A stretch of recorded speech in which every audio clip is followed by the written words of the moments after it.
7:45 it is. We can ring the bell once again because Lockerbie is back in session. Good morning, Julia. Good morning. It's wonderful to be back. Great to see you. Yeah, you look rested. It's good to see you too. Well, yeah. in as much. You know, summers is when we work the hardest, I think. Really?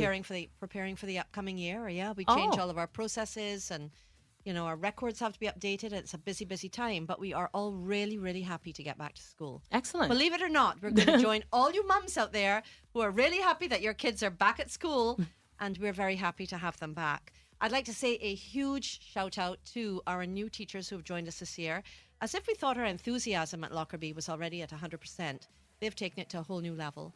So a huge shout out to them, to Amina and to Logan and to Pal and to Chloe and to Dimitri, who's our new speech and language therapy intern, and to all the others who have joined us, to Lisa and everybody who's come back. We're so glad that you're part of the team. So welcome, welcome. And good morning, everybody. I wanted to start off the first show of the school year talking about good habits, because the summer has got everyone rusty. They've all sort of returned to their enjoyable habits of, you know, not wearing real clothes and playing all of their games and eating junk food and vegging out on the couch and having the freedom to go and do whatever they want to do all day. And of course, Monday could come sometime next week. It doesn't really matter. And of course, we're back now to routine and regimen and habits and so on. And as every mother will tell you, you've got to run those kids with a battle plan. But let's make that battle plan as fun and as reasonable as possible. So today I want to share with you my 10 habits of getting back into the routine. The first one is get organized. Now, here's an offer I want to give you. What we created this summer was we created an electronic diary. It's done on an Excel spreadsheet, and then we upload it onto our Google Drives.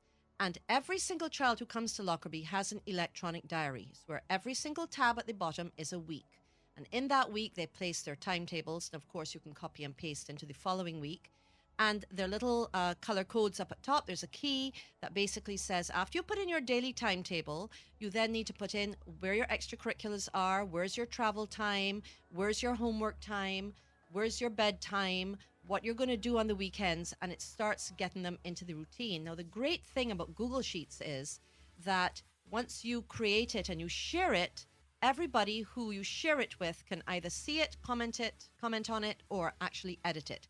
So we've actually created it for each of our students, and it's shared with their parents. So their parents can go on and see their daily schedule and put in things for them to actually do, and it starts getting them into that routine.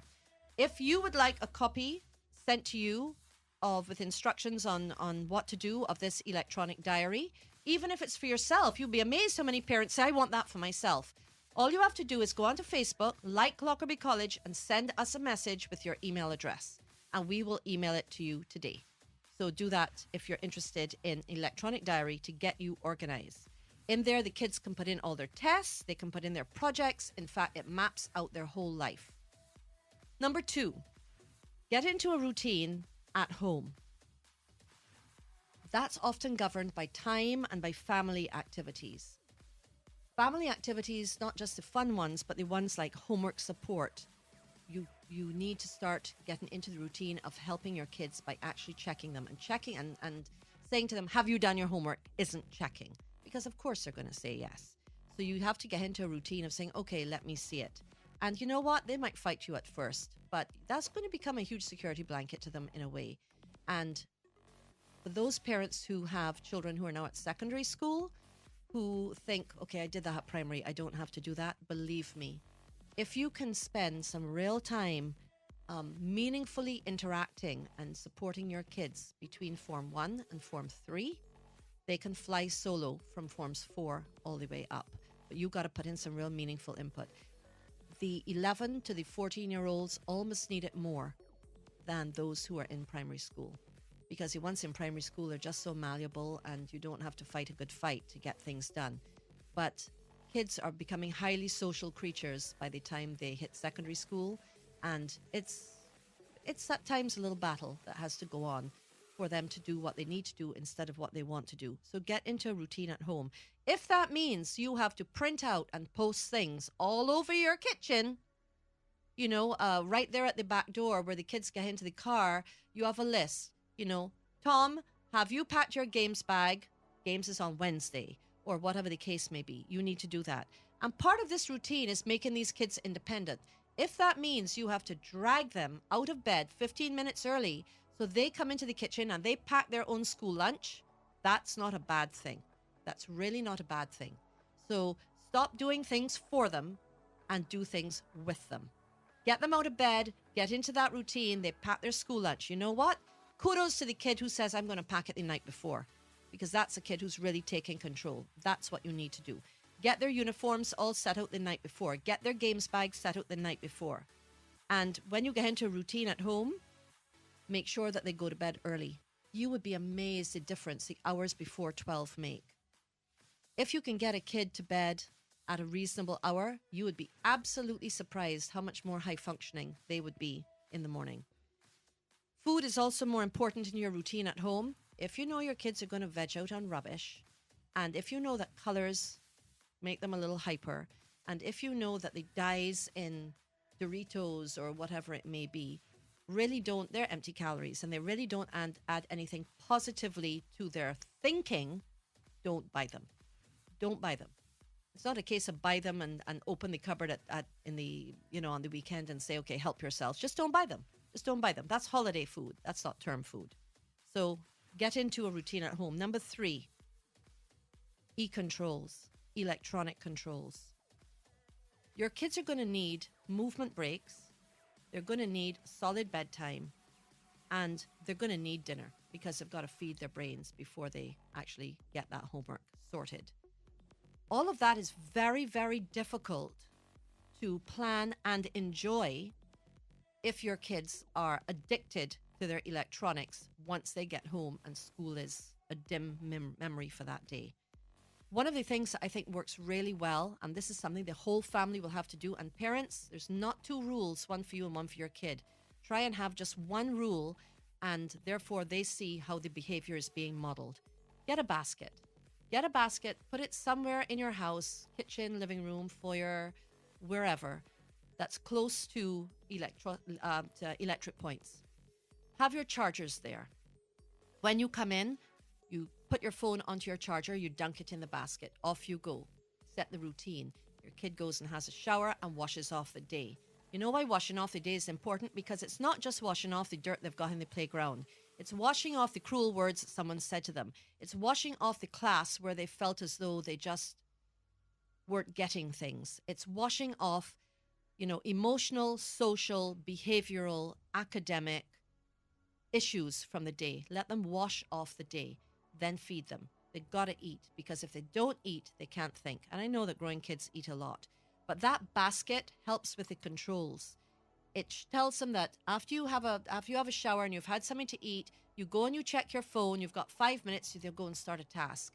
You complete that task in the 15, 20 minutes, and then you go and you can check your phone again and send a message to your friends, and then you go back to another task, which gives them the movement breaks they need. It's been proven that if you don't expect your kid to sit down for 2 and 3 hours solidly and do homework, that's just not positive. They need to take movement breaks. Just like you and I would sit down to balance our checkbook. Remember the days when we balanced checkbooks, Gaynell? Yeah. You balance your checkbook and you got to the point where you checked all your entries. Then you went and got a drink. And then you went back and you ticked them off your bank statement. Then you went to have a cookie or check on the dog or feed the dogs or whatever. Then you went back and you found the 3 cents that you were out, and, a point of principle, you wouldn't let those 3 cents go. So you went back and you walked around and thought about it a little bit. Those movement breaks really do help stimulate sort of like cognitive thinking. So e-controls are an important part of all of that. Linked to that, number 4 is find an IT solution for external controls, because your kids are going to try and go underground, because you have to remember they've had a summer of free socializing and internet access, and all of a sudden now different rules apply in term time. They have to apply, otherwise their focus is going to be split. So find an IT solution for external controls. We have a wonderful IT teacher at Lockerbie. She's just joined us. Siobhan, shout out to you. And she actually has a series of different things that you can actually do as parents to start to control those electronic access. Once again, if you would like any advice on that, like us on Facebook, send us a message with your email address and we'll get in touch. Number 5, balance activities. Really important. Any of your kids who are really active or kids who have attention or focus issues, you know who you are. And you know that the teachers are always saying, you know, little Johnny just won't sit still. He needs to focus. He needs to apply himself. He needs to stop being distracted. He needs to stop daydreaming. I can't put him to sit next to a door. All that kind of thing.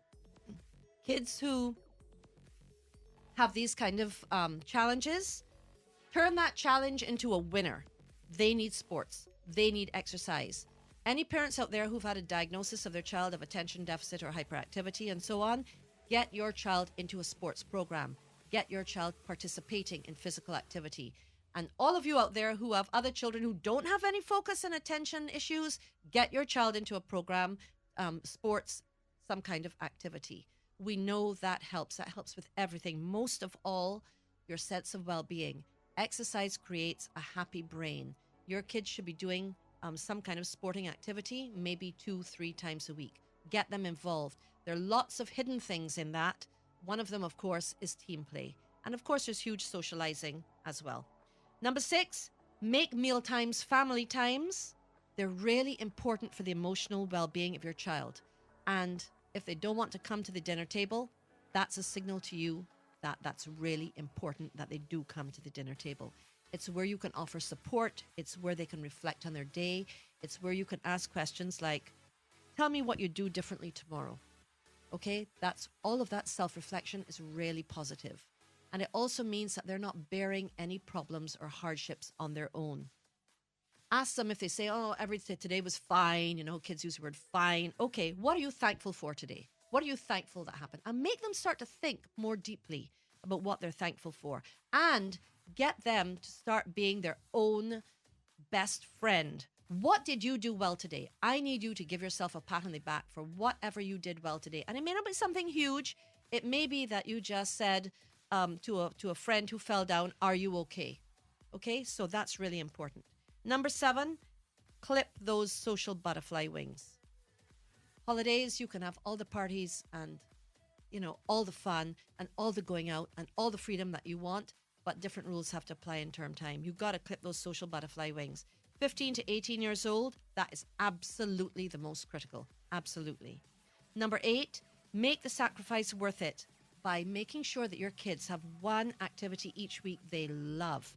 Set boundaries at home, and then make sure that you tie this activity. Maybe it forces them out of the house, something that they actually love. You know what? Every Sunday afternoon, I'm sorry, you are not doing your homework on a Sunday afternoon. Get that e-diary out and plan it for another time.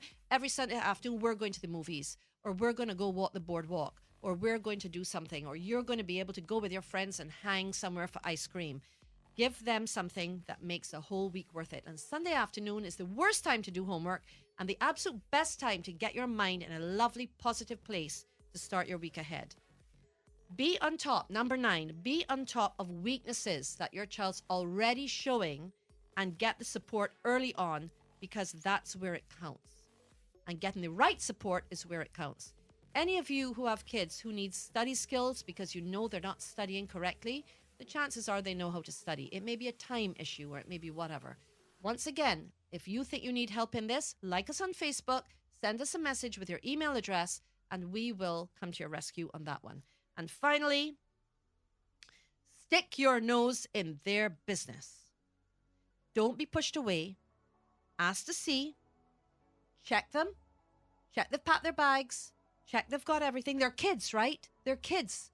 And they don't have the executive function skills that you have. Sit them down and talk to them. Give them your time. Give them your time is the best thing that you can actually do.